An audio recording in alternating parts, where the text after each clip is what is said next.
There was nothing off the record as the inimitable and hilarious Trevor Noah had to get serious and pull out of his show last evening because of poor acoustics. But while his audience couldn't hear Trevor in the auditorium, it was blaring traffic noise outside. People were stuck for hours on the city's outer ring road, and one lucky commuter stuck in traffic even got his pizza delivered to him in the midst of that jam. Pratibha Raman, who was one of those disappointed Trevor Noah fans, tells us why there was nothing funny about Bengaluru's traffic mess last evening.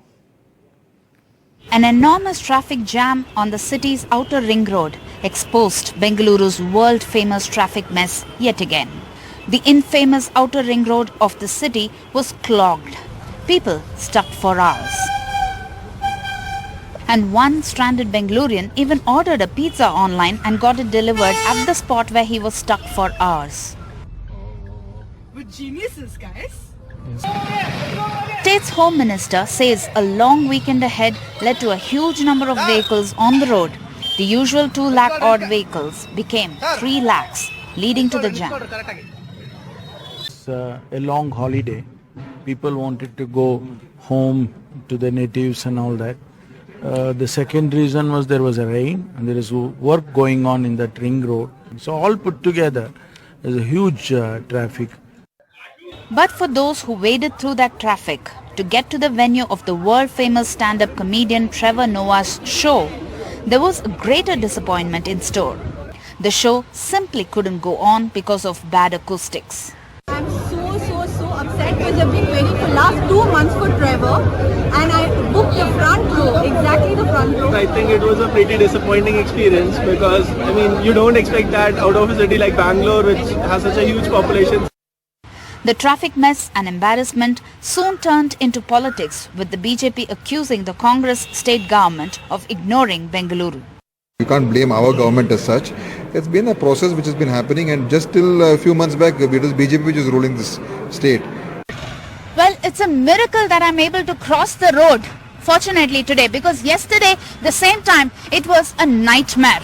Most traffic cops and traffic planners and town planners have been suggesting many road widening projects as well as multi-layer flyovers. But lack of political will aside, has any citizen taken a step forward to regulate traffic? With camera person Govind, Pratibha Raman in Bengaluru for NDTV. The Trevor cancellation was one story and the traffic mess was another story. It got linked because several of the people who went to the Trevor Noah show had to wade through that kind of traffic and finally end up in disappointment. It's not a funny sight after all. Joining us this evening, stand-up comedian Paul Rupan, Shravanti Bagchi, National Features Editor of Mint Lounge, who's written a piece about her experience of having waited for that show which got cancelled. Vinod Jacob, General Manager, Namma Bengaluru Foundation, and also Srinivas Shenoy, traffic expert in Bengaluru. We'll also have my colleague Pratibha Raman, who filed that report, join us live with some voices in Bengaluru. First to you, Pratibha, just give us a sense. You were yourself at that show and disappointed. Obviously, with you are people who are constantly struggling with Bengaluru's traffic as well.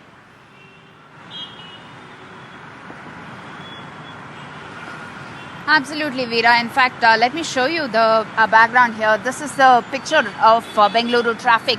And today's been one of the lucky days because yesterday it was quite a nightmare because this is the road leading to Trevor Noah's show, the venue that was fixed yesterday, and it was terrible. People took literally almost 2 hours to get to the venue and finally were left extremely disappointed. I have with me 2 guests here who have been navigating through this traffic. What generally would be around 1.5 lakh to 2 lakh vehicles plying on this road turned out to be 3 lakh yesterday. And one can imagine how this road could have been extremely choked. Ma'am, you've been living in this area for quite some time, and how long does it really take for you to get home? See, it usually takes 1.5 to 2 hours for me to reach home. Usually when it's raining though, it's a very hectic thing because we actually struggle every day because of these potholes though. Many accidents happen every day and it is very difficult for us. I think this will not be like, it is not the normal thing, like we are used to being Bangaloreans. And luckily she had a day off yesterday, so she escaped the traffic nightmare. I have with me another guest who's been living here for 8 years and he has to cross this skywalk every day. Yes. So आप हर एक दिन इस skywalk को cross करना पड़ेगा. Definitely, definitely. क्योंकि we are near Four Seasons Hotel like Mekri Circle, this is the main traffic signal here. तो Kaveri theatre से लेके हम इधर एसटी मॉल बोल के है वो क्रॉस करने के लिए मिनिमम 1 hour लगेगा. Right. So every day he has to take at least around 1 hour to get from one place to the other, which is just about 7 kilometers. Veera. So thanks, Pratibha. Well, let me go across to Paul Rupan and Shravanti Bagchi right now. Paul, not very funny. I mean, like, you'll have to look at it with some kind of perspective, right? These are two different issues, like you currently stated before you start with the segment, right? Like the traffic issue is one, and the Trevor Noah show is completely two different problems, right? Now, I will talk about the show which got cancelled, right? And why it's not necessarily an embarrassment, and we shouldn't blame Bangalore for this, right? Because first of all, let me tell you, like, stand-up is the easiest entertainment mainstream art form, right? It is literally a person. There is no cast, there is no crew, there is no other actors. There's just a person, right? Now, a lot of people on Twitter or elsewhere have blamed the convention center, like Manfo Convention Center, poorly infrastructured, which is not true. I personally have been part of, attended as part of the audience, 2 really good stand-up shows which have happened at that place, which have been very smoothly pulled off, right? Russell Peters in 2019 and Russell Brand somewhere between 2014 and 2015, right? And these shows went on perfectly. So now I blame, Trevor Noah and his team and all of the people who are involved in this, right? It's not that difficult to do a sound check before and to do stand-up even, right? It's really not that big of a deal that you come in a little bit early and make sure your sound is in check and make sure your team goes in early and make sure they sort this out for you, right? This is something that you have to anticipate. And also, the entire thing about traffic being a part of the, issue because you have to brave traffic and come. Everybody in Bangalore knows that traffic is a constraint. You cannot blame traffic. If you're still blaming traffic on your problems, that means there are a lot of other things also that you have to look into. That is one of the problems. Yes, there are a lot of issues, but that's one of the issues. But you keep in mind that and then you plan accordingly. I think to an angry Bangalorean who gets to order a pizza as he's waiting in a traffic jam, world famous, I must say, Paul, that Bengaluru's traffic is world famous. We'll talk about Bengaluru's traffic being world famous and the problems there. But Shravanti, as one of those fans who were there, you've written a fantastic piece as well, narrating your own personal experience. Just take us through it. What was it like last evening? Hi Veera, hi everyone else. So I live on the outer ring road, the notorious outer ring road that we were just, seeing which was in the news everywhere yesterday. And it took me about 3 hours to reach the venue. And all along the way, I thought I'm going to miss it because there was some announcement earlier saying that at 7:30 they will close the doors, which is very valid because it's a stand-up show. You can't have people walking in and out and, the comedian needs to be able to focus. So, but thankfully I heard from my friends who had already reached that they had put it back by by about half an hour or so. And then, when I reached, it didn't show any signs of starting right away. After some time, about say half an hour or so, there was an opening act by this New York-based comedian, and we couldn't hear him very well. I was in the front 1/3 of the scene of the entire of that venue, which had around 3,500 people. Now I know Rupan just said that there have been other shows of that kind before. I don't know if 3,500 people were the number of attendees over there, but the minute I walked in, I could see, as a lay person, as not somebody who's a sound expert, I was shocked because it was flat seating, right? I mean, and I know that Manfo does not have auditorium seating, but I thought they might have figured something out, some way to go around that. Maybe they had built something recently. I didn't know. So it was flat seating, so people at the back could not see anything of the stage, clearly. And then I realized that all the walls are, there were no acoustical sort of, what you are used to seeing So I was actually surprised thinking that, okay, how are they going to do this? And actually then that's kind of what folded because, So Shravanti and Paul, before I go to our traffic experts on the panel, Vinod and Srinivas as well, to discuss Bengaluru's problem. I just want to tell you that it was only Bengaluru that was unlucky. The national capital, though, was lucky. It did get to hear Trevor Noah off the record and laugh out loud as well. My lucky colleague, Arun Singh, was at the show, and he has this report that he filed, and he spoke to fans before and after that Trevor Noah show in the capital. We'll just play this out for you and after that focus on Bengaluru's traffic. International comic Trevor Noah is performing for the very first time in India, and he's starting his tour from the national capital, Delhi. And as you can see, people have already queued up. They seem to be pretty excited. So I'm going to go around and ask them their favorite set of Trevor Noah, and also if us Indians can really take a joke on everything and anything, because that is what a lot of international comics are known for. Let's go. Yeah, sure. Why? I think Indians are great at humor, and I don't know what flag comedians have faced, but I think Indians love to laugh at themselves. Some comics have gone to jail. Well, yeah. Well, I guess when that's getting a little political, but otherwise I think he's just making humor with the audience. I think people do have a great sense of humor. I think people have a great time. No, I think that's a pretty loaded question. I think in the Western eyes of democracy and free speech, they're about a couple of decades ahead from us. Let me make it simpler. Let me make it simpler. Can we take a joke on 100%? We can. 100%. He's done a lot of sets on India. Which one is your favorite? I'm bad with names, to be honest. So he's done a lot on curries, colonialization, Indian accent. Yeah, he does this how, typical... How about I reword it? I'm a big fan of his intellectual satire and his information-based comedy. Look, honestly, I feel, humor in general, I roast people. So roasting, I think, is perfectly fine. Is that your love language? It is my language in a way. But I think in humor as well, there is a certain boundary that I think maybe you should be mindful of. I remember an incident where he did a special segment on Daily Show where there was a conflict between India and Pakistan, and he made it funny, and because of that he got a lot of backlash on Twitter that how can you make fun of something where the two countries are almost going on a war. And his defense was that is what comedy is all about. So mixed responses there. Some thought that yes, we have a sense of humor, whereas others said that there has to be a boundary when it comes to comedy. With camera person Pavan Kumar, Arun Singh signing off for NDTV. For all of us in Bengaluru, that's how people feel after they are actually listen to Trevor Noah in a show. But let me bring the focus back to Bengaluru's traffic. Mr. Shenoy, this outer ring road stretch is one of those fascinating examples of Bengaluru's traffic, at peak hour. While you may be delayed for a Trevor Noah show, and that's okay, there are several people who are constantly delayed for flights, in other emergencies. Is there something that can be done, or is it just sheer the number of vehicles that are there in that city makes it impossible to deal with it? Mr. Raghav, yes, I would like to appreciate what Mr. Paul also mentioned, that you can't blame it on traffic and Bengaluru all the time.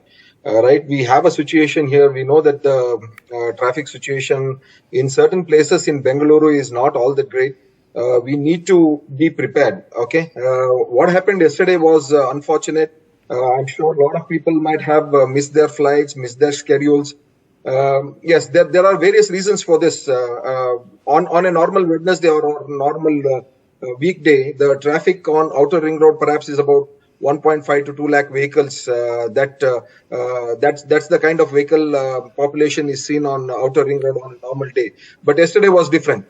2-3 reasons for that. One being a long weekend. A lot of people are planning to travel out of town, and the previous day being a Bandh here in Bengaluru, a lot of people have missed office.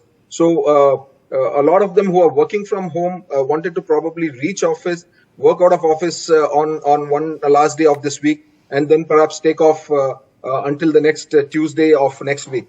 Right. So that's the reason you saw high volume of vehicle.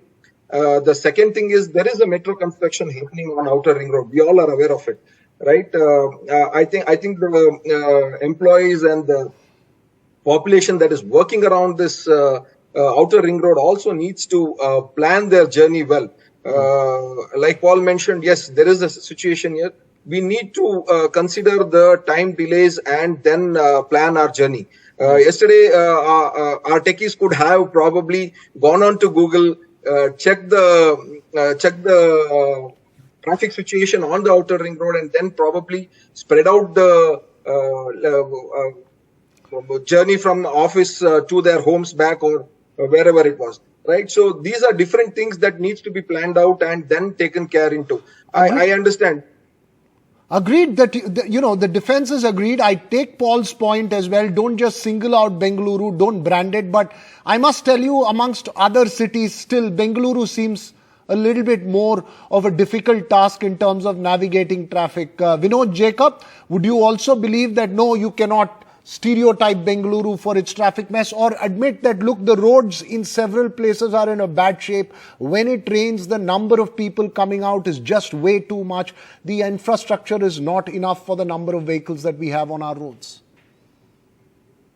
Exactly, Viraghav. I think I go with my previous panel speakers, and I think the key issue in Bangalore is urban planning, and in terms of, as you know, when it rains, it floods, and then, some of the underpasses are not sort of vehicle friendly, and we have lost lives also during this time and during the recent times, and as well as in terms of in the same area, when it rains, we know what happens.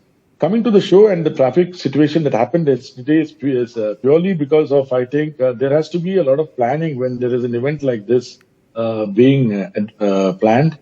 And definitely there will be a surge in terms of vehicular population, and density, which will happen. And as we speak, we know in terms of 1.4 crore population that we have already got about 1.1 crores of vehicles in Bangalore.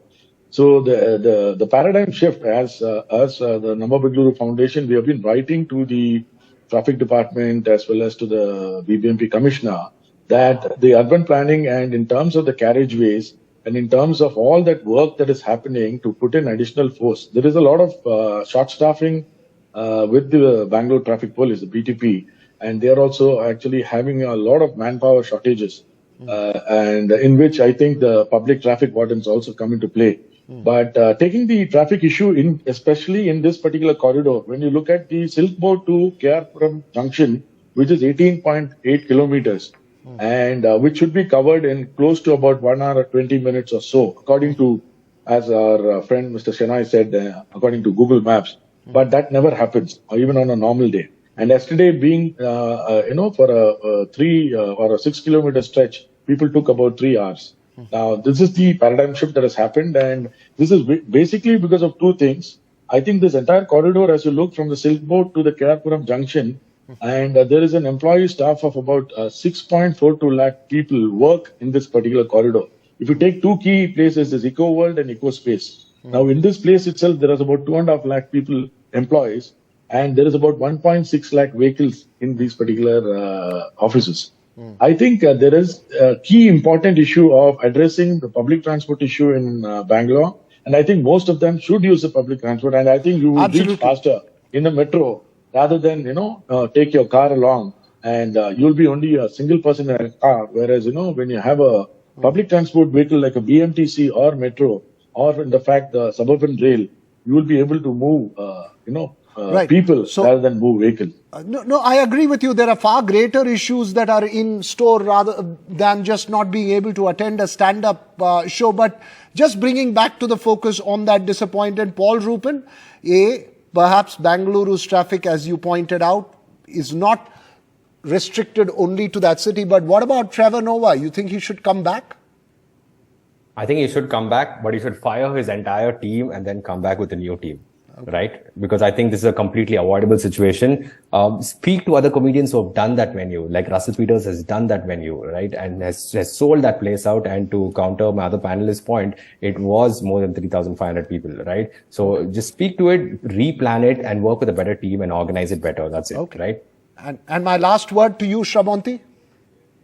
Yes, actually, I agree with Paul. I mean, there have been but we shouldn't settle for something just because it has worked in the past or, it is still not an ideal venue. And I would just like to say that nobody's blaming Bengaluru here. I mean, Bengaluru is a wonderful city. I've been a culture reporter here for 20 years and have seen the city grow in terms of the cultural infrastructure here, the kind of people that are here, the beautiful ecosystem of culture that exists here.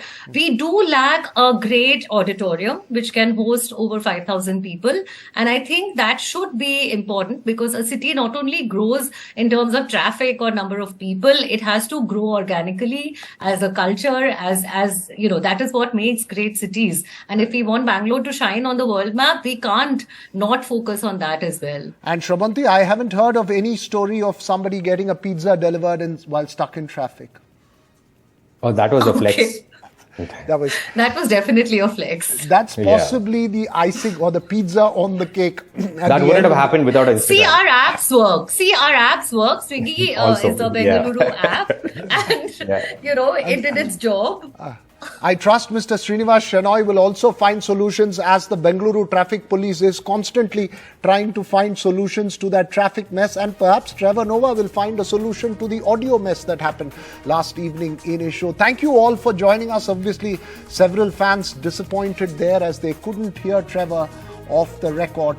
Many of them were stuck in traffic as well, but we'll keep a close focus on all that. That's all we have time for here. The news continues here on NDTV.